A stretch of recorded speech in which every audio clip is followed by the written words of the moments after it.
বিভিন্নভাবে তাদের প্রতিক্রিয়া জানিয়েছেন। সাংবাদিক গাজী আলাউদ্দিন আহমেদ ভাই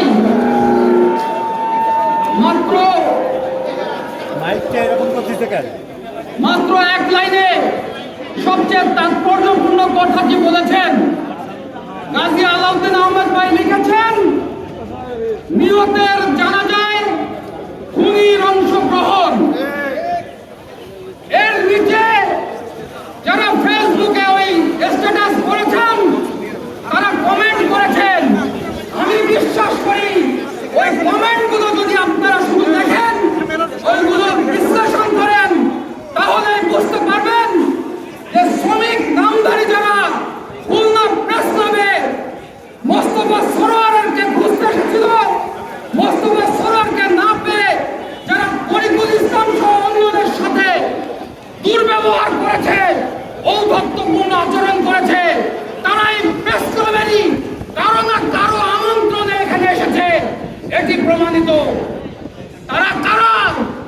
এই জন্য একটি তদন্ত কমিটি করার জন্য তরিকুল ইসলাম গতকালকে খুলনা মহানগর বিএনপির সভাপতি, সাধারণ সম্পাদক এবং ঊর্ধ্বতন পুলিশ কর্মকর্তাদের উপস্থিতিতে যে বৈঠকটি অনুষ্ঠিত হয়েছে সেখানে উনি প্রস্তাব রেখেছেন।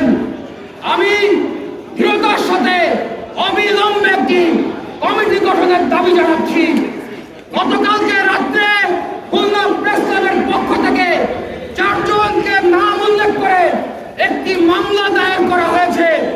আমি একজন সংবাদ কর্মী হিসেবে দৃঢ়তার সাথে বিশ্বাস করি, পুলিশ যদি চায়, প্রশাসন যদি আন্তরিক হয়, 24 ঘন্টা নয়, 12 ঘন্টা নয়, 6 ঘন্টা নয়, 2 ঘন্টার মধ্যে একজন আসামিকে খুঁজে বের করা অসম্ভব কিছু নয়। বাংলাদেশের পরিধি বিশাল নয়, এখানে আসামিদের লুকিয়ে থাকার খুব বড় কোনো সুযোগ নাই। আমার এখানে সকাল থেকে সমাবেশ অনুষ্ঠিত হচ্ছে। আমাদের সাংবাদিক বন্ধুরা বক্তব্য রেখেছেন। প্রত্যেকের প্রতি অত্যন্ত বিনয়ের সাথে আহ্বান জানাবো, অনুগ্রহ করে বগল থেকে ইট ফেলে দিন, হাত দুটো উঁচু করুন, বগল থেকে ইট ফেলে দিন। আবুল হাসান হিমালয়ের আগে আপনারা কেউ সন্ত্রাসীদের নাম উল্লেখ করেননি কেন? সন্ত্রাসীরা কি মঙ্গল গ্রহ থেকে প্রেস ক্লাবে এসেছিল? তারা তো মঙ্গল গ্রহ থেকে এখানে হামলা চালাতে আসেনি, তারা তো খুলনা শহর থেকে এসেছে। তাহলে তাদের নাম বলতে ভয় কোথায়? অতীতে যখন আওয়ামী লীগ আমলে এই ধরনের ঘটনা ঘটতো, আমি প্রতিবাদ করতাম। 5ই আগস্টের পরে আমি বলেছি যে যে কথা, যে কাজ ছাত্রলীগের জন্য হালাল, যে কাজ যুবলীগের জন্য হালাল, সে কাজ বিএনপির আমলে এসে, বিএনপির সময় এসে হালাল হবে, এটা আমি মেনে নিতে পারি না। আমি প্রতিবাদ করেছিলাম বলেই তখন একটি ঘাপটি মেরে থাকা অংশ বিএনপির নেতৃবৃন্দের কাছে আমার অতীতের আন্দোলনের সংগ্রামের ত্যাগ এবং অবদানকে বিতর্কিত করার চেষ্টা করেছিলেন। আজকে তারাই কিন্তু অপরাধীর কাঠ গড়ায়।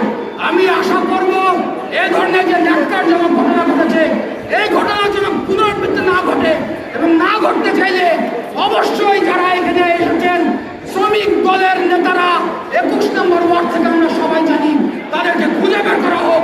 সাংবাদিকদের ঐক্যের কোনো বিকল্প নাই। 30 এপ্রিল আমরা ভোট দিতে চাই, খুলনা সাংবাদিক সমাজ 30 তারিখে ভোট দিতে চাই। সেই ভোট অবারিত, প্রশস্ত এবং মঞ্জু ভাই সেই অঙ্গীকার করে গেছেন। আজকে মাননীয় প্রধানমন্ত্রী যশোরে এসেছেন। গতকালকে কতটা দুঃসাহস থাকলে যশোরের পাশের জেলা খুলনাতে এরকম ন্যাক্কারজনক ঘটনা, বিকৃত ঘটনা ঘটানো যায়? এদের দুঃসাহস দেখে আমাদেরকে স্তম্ভিত হয়ে